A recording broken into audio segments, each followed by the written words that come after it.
안녕하세요. 오늘 함께 나눌 이야기의 제목은 하나님은 우리가 그날을 기다리며 살기 원하십니다입니다. 요즘 많은 분들이 성탄절을 기다리는 대림절 기간을 보내고 계실 텐데요.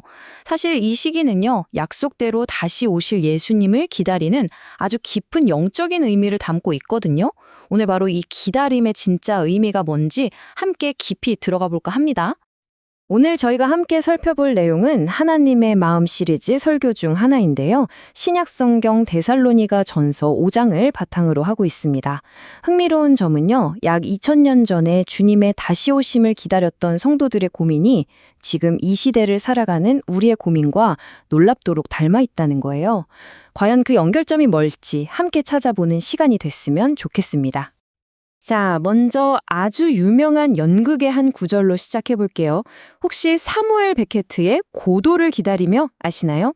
주인공들이 고도라는 정체불명의 존재를 하염없이 기다리면서 의미 없는 대화만 계속 나누거든요. 이 연극을 보면 문득 그런 생각이 들어요. 어쩌면 우리 인생도 무언가를 끝없이 기다리는 과정이 아닐까. 희망이 있어서 살아가긴 하는데 그 끝이 뭔지 모를 때 참 허무하고 부조리하게 느껴지죠. 그럼 이번에는 시간을 훌쩍 거슬러 올라가서 2000년 전 데살로니카라는 도시로 한번 가보겠습니다. 그곳 사람들도 정말 간절하게 무언가를 기다리고 있었는데요. 그 기다림은 고도와는 완전히 다른 것이었습니다. 하지만 그들에게도 아주 큰 질문과 두려움이 있었어요. 그들의 가장 큰 불안은 바로 이거였습니다. 주님이 곧 다시 오신다고 믿고 기다리고 있는데 사랑하는 가족, 친구들이 하나 둘씩 세상을 떠나기 시작한 거예요. 상상만 해도 마음이 무너지죠. 아니, 우리보다 먼저 잠든 저 사람들은 그 영광스러운 날을 결국 못 보는 건가? 이런 슬픔이 공동체 전체를 무겁게 짓누르고 있었던 겁니다. 바로 그때였습니다. 사도 바울이 아주 강력하고 확실한 메시지를 보냅니다. 예수 안에서 자는 자들도 하나님이 그와 함께 데리고 오시리다. 이게 무슨 말이냐면요. 걱정하지 말라는 거예요. 너희의 기다림 절대 헛되지 않다는 겁니다. 먼저 세상을 떠났든 아직 살아있든 모두가 함께 주님을 만나 영원히 함께할 거라는 약속이었죠. 정말 이 한 문장이 그 모든 불안을 흔들리지 않는 소망으로 바꿔놓은 겁니다.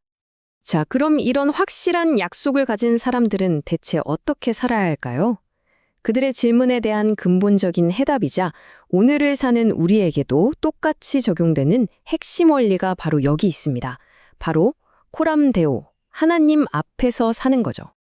코람데오, 이게 라틴어라 좀 어렵게 들릴 수 있는데 사실 아주 중요한 개념이에요. 쉽게 말해서 내 삶의 모든 순간, 모든 장면이 하나님 앞에서 펼쳐지는 연극 같다고 생각하는 거예요.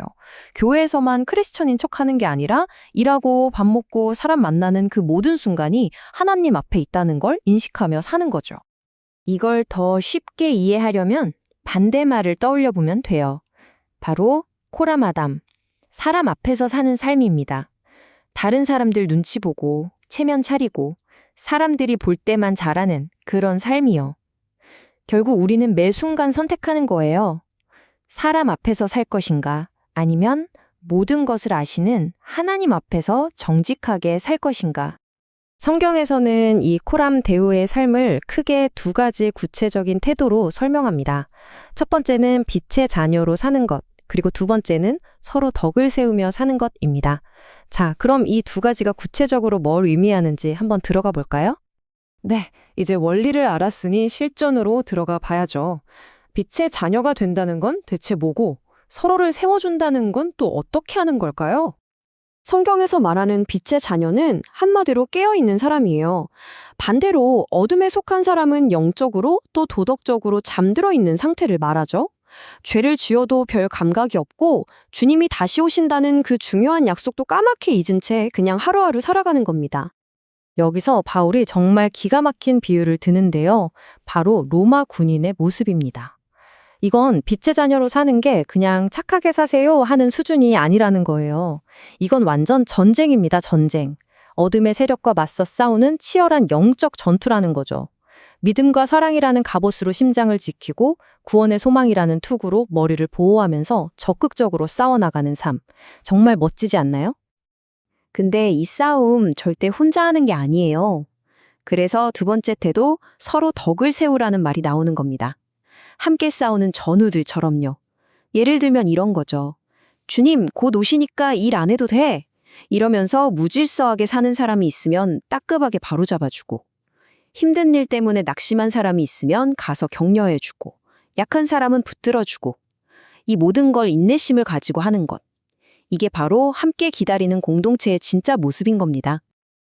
와, 정말 이상적인 모습인데, 과연 이렇게 실제로 살아낸 공동체가 있었을까요? 네, 있었습니다. 역사 속에서 정말 놀라운 두 공동체의 이야기를 들려드릴게요. 먼저, 쿰란 공동체. 이 사람들은 메시아를 기다리면서 아예 광야로 들어갔어요. 심지어 개인 집도 짓지 않고 살았다고 합니다. 이 땅에 미련을 두지 않겠다는 아주 극단적인 표현이었죠. 그리고 또 다른 공동체, 바로 아미쉬입니다. 이분들은 현대 문명을 거부하고 초대교회의 신앙을 지키면서 다시 오실 주님을 기다리는 삶을 오늘날까지 이어오고 있죠. 특히 이 아미시 공동체의 믿음이 세상에 알려지게 된 계기가 있는데요.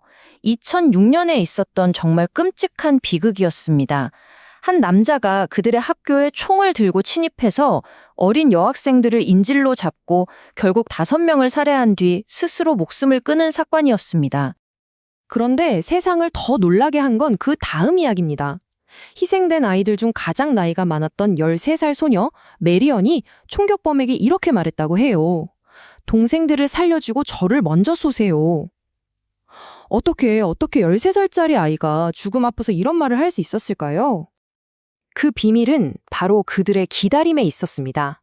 아미시 공동체는 어릴 때부터 고난이 닥쳐왔을 때 오히려 다시 오실 주님을 만날 날을 더 간절히 기대하도록 가르친다고 해요.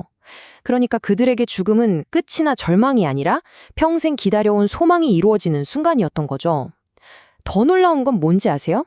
사건 직후 이 아미시 사람들은 그 끔찍한 살인범의 가족을 조건 없이 용서하고 그의 장례식에 참석해 위로했습니다. 이 놀라운 이야기는 우리에게 아주 중요한 걸 보여줍니다. 우리의 기다림은 처음에 이야기했던 고도를 기다리는 것처럼 막연한 게 아니라는 거죠. 우리의 기다림은 아주 확실한 약속 위에 서 있기 때문입니다. 성경에 보면 주님의 날이 도둑같이 온다는 표현이 있죠. 이게 준비 없이 어둠 속에서 사는 사람들한테는 정말 갑작스러운 심판의 날이 될 거라는 경고예요. 하지만 빛의 자녀들, 즉 깨어 기다리는 우리에게는 전혀 다릅니다. 그날이 결코 도둑같이 임하지 않을 거라고 약속해요. 왜냐하면 우린 이미 문을 열고 그분을 맞이할 준비가 되어 있으니까요. 깜짝 놀랄 일이 아닌 거죠. 이 모든 기다림의 근거는 우리의 노력이 아닙니다. 바로 이 약속의 말씀이죠. 너희를 부르시는 이는 미쁘시니 그가 또한 이루시리라. 여기서 미쁘시다는 건 정말 신실하고 믿을 만하다는 뜻이거든요. 우리의 소망은 바로 이 신실하신 하나님, 약속은 반드시 지키시는 그분께 뿌리내리고 있는 겁니다. 그래서 마지막 질문은 우리 자신에게 향합니다. 나는 오늘 무엇을 기다리며 어떻게 살아가고 있습니까? 막연한 고도를 기다리며 시간을 보내고 있나요? 아니면 확실한 약속을 붙들고 빛의 자녀로서 깨어 있으며 서로를 세워주고 있나요? 이 질문이 오늘 하루 우리의 삶을 돌아보는 계기가 되기를 바랍니다.